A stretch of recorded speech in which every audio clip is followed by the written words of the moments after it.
ಸರ್ಕಾರ ಕೂಗೋದು, ಮನೆ ಬೆದರಿಕೆ ಹಾಕೋದು, ಇದು ಏನು ಸರ್? ಏನು ಸಂದೇಶ ಹೋಗುತ್ತೆ? ನೋಡೋಣ ಅದ್ರ ಬಗ್ಗೆ ಪೊಲೀಸ್ ಅಲ್ಲಿ ಮೈಕೆ ಆಫ್ ಆಗೈತಲ್ಲಿ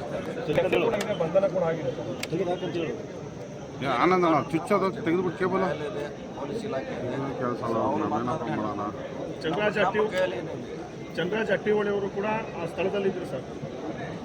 ಸಿಟಿ ರವಿ ಮೇಲೆ ಹಲ್ಲೆ ಆಗ್ತಕ್ಕಂಥ ಸಂದರ್ಭದಲ್ಲಿ ಅವರು ಸ್ಥಳದಲ್ಲೇ ಇದ್ದು ಅವರೇ ಮಾಡಿಸಿದ್ದಾರೆ ಅನ್ನೋದು ಆರೋಪ. ಶಾಸಕರ ಮೇಲೆ ಹಲ್ಲೆನ ನೀವು ಏನು ಹೇಳ್ತೀರಿ ಸರ್? ಒಂದು ಶಾಸಕರ ಮೇಲೆ ಏನು ಹೇಳೋದು ಅಷ್ಟೇ ಅಲ್ಲ, ಯಾರೇ ಶಾಸಕರು ಅಷ್ಟೇ ನಾಲೆಜ್ ಅಲ್ಲ, ನಾವು ಇಷ್ಟು ತಾಳ್ಮೆ ಅತ್ಯಾದ ಹಂಗೆ ತಗೊಳ್ಳಾಯ್ತು.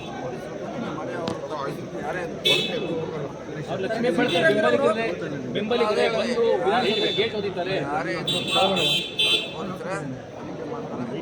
ಸರ್, ಈಗ ಸಿ ಟಿ ರವಿರವರು ಕಳಿಸಿರ್ತಕ್ಕಂಥ ಒಂದು ಪದ ಬಳಕೆ ಬಗ್ಗೆ ನಮಗೇನಾದ್ರೂ ಮಾಹಿತಿ ಸಿಗ್ತಾ ಸರ್? ಮಾಹಿತಿ ಇಲ್ಲ. ಏನಿದೆ ಸರ್ ಪ್ರಾಥಮಿಕ ಮಾಹಿತಿ? ಅವ್ರ ಮಗೆ ಅಶ್ಲೀಲವಾಗಿ ಅವ್ರು ಬೈತಾ ಇರ್ತೀವಿ.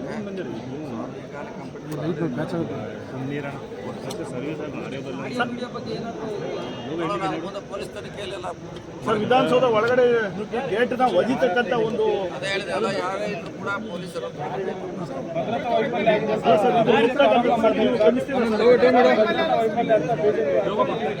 ಅದನ್ನ ಪೊಲೀಸರು ತನಿಖೆ ಮಾಡಬೇಕು.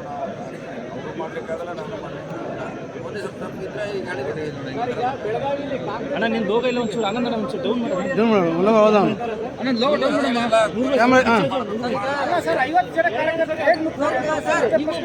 ಬೆಳಗಾವಿ ಜಿಲ್ಲಾ ಉಸ್ತುವಾರಿ ಕೇಬಲ್ ಹೋಗಿ ಆಡಿಯೋ ನಿಮಿಷ ಬರುತ್ತೆ. ಏನು ಸೂಚನೆ ಕೊಡ್ತೀರಾ?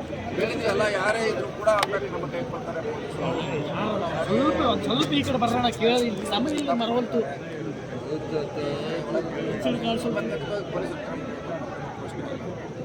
ಓಕೆ.